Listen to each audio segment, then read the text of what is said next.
Hello everyone, welcome back to my channel. In this video, I'm going to be sharing some tips that help me succeed in college as a student with a disability, especially if you guys have muscular dystrophy. But I hope this video helps not just people with muscular dystrophy, that have my disability, but other disabilities as well.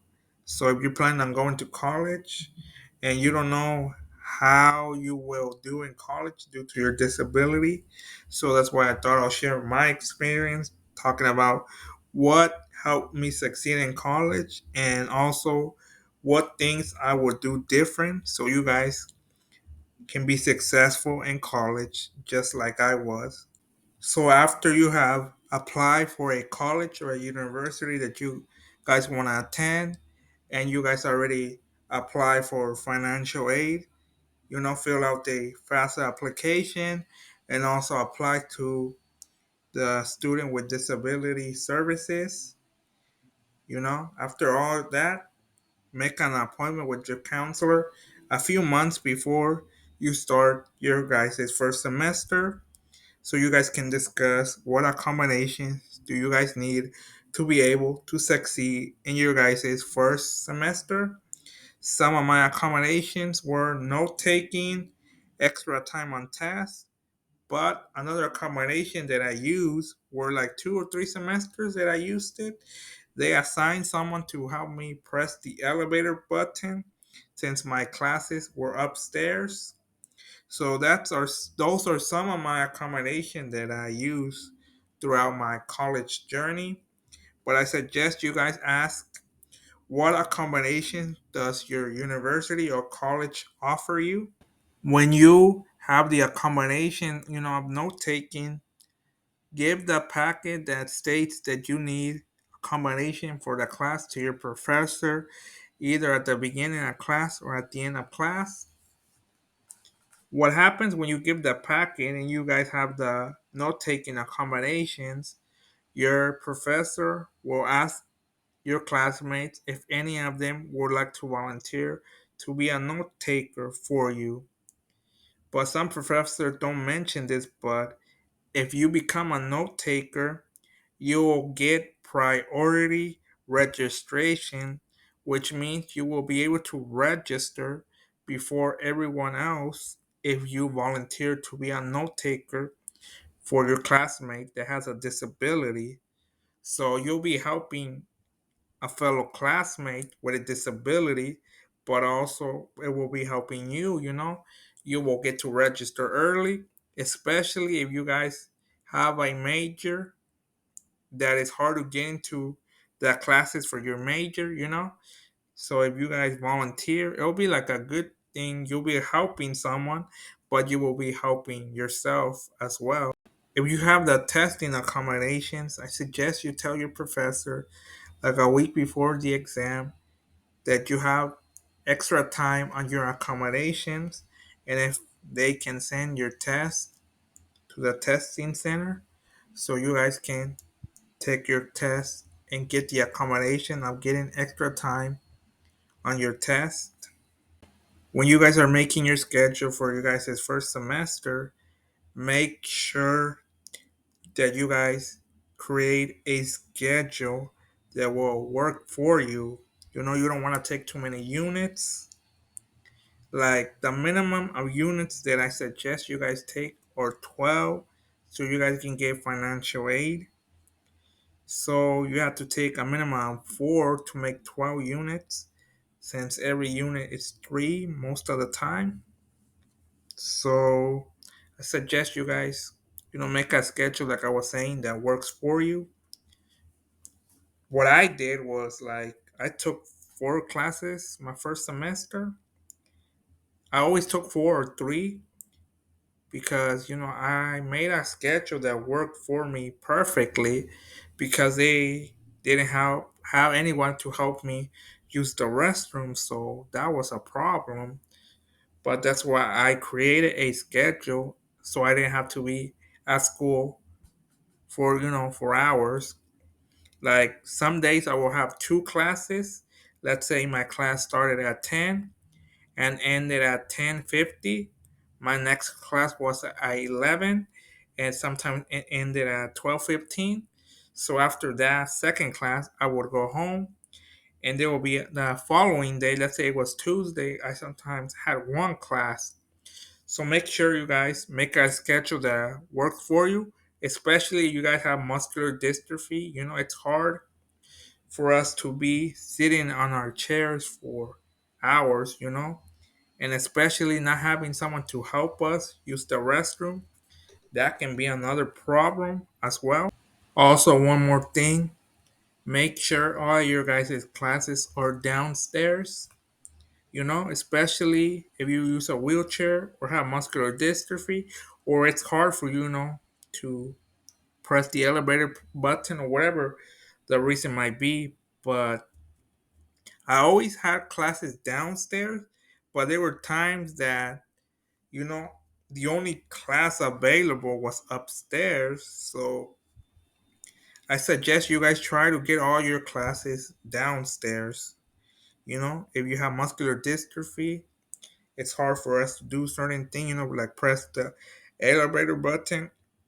We basically need help for a lot of things. So I suggest you guys try to have your guys' classes downstairs. But if you guys can't, I suggest you talk to your counselor if they can assign someone to press your guys' elevator button, or if they don't have anyone available, I suggest you ask someone that's walking by or a classmate that you see walking by that area if they can please press the elevator button for you. That's what I did. Like when I went downstairs, I would ask, like, there was always students walking in that area if they can please press the elevator button. When the person that my counselor assigned to press the elevator button didn't show up that day, or they were running a little late, I did the same thing when I was going home. I asked like one of my classmates if they can please, press the elevator button so I can go up and go home. So try to make you guys' classes downstairs. I know if they don't have classes downstairs, might as well just take the class upstairs and do and follow the advice that I'm giving you guys. It will truly help you guys and make it easier using the elevator. One of the hardest things people with disability deal with every day is transportation. That's one of the reasons why a lot of students with disability don't go to college after high school because they don't have transportation. So luckily I had like a handicap van, but the issue there was when it was getting fixed for whatever reason. That was the problem, not having transportation to go to class. But luckily, where I live, they have this bus called Handy Ride where you schedule what time you want the bus to pick you up and where do you want to go. So I used that a lot. Like Handy Ride was like my backup transportation. So I suggest you guys look into that. Like, if there any transportation out there, in your city that will take you to school, it was very helpful having Handy Ride. But also, if you guys want to, you guys can take the city bus. Some colleges have free bus rides. So if you show your guys' like school ID, the bus will take you free. But so, look into that before you decide to go to college. Look into the whole transportation thing, so you guys can be prepared before you guys' decision to go to college or before you start your guys' first semester. Another thing that's connected to the whole transportation thing is the parking. There's not enough handicap parking, honestly, in a college or university campus. It's hard. It was hard for me to find parking every single day. But I noticed, like, if you have class in late afternoon, there's less parking. But if you have it like early, like 8 or 9 a.m., you'll find parking.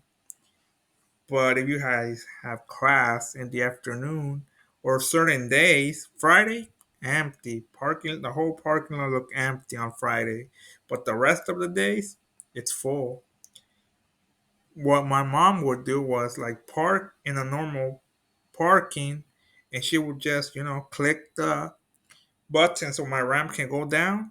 And when my ramp went down, it would take space from the empty parking space, but we would be quick, so the cars that wanted to park in that parking space didn't have to wait for me like for hours or a lot of minutes. I will be quick, and then my mom would just click the button again, and my ramp will go up and close the door automatic. Then I would just go to class. But when we had like a handicap parking space, and I took my time, but when we didn't, we had to be quick. So I suggest you guys try to find parking, a handicap parking. If not, you guys should do what my mom did. Just park somewhere, let click the button, or do whatever you got to do to make the ramp go down, and then just have your family member just drive his chair, or be quick and get out the car as quick as possible. So yeah, it's a struggle, but it's not impossible if you guys find a way to to deal with the whole parking thing.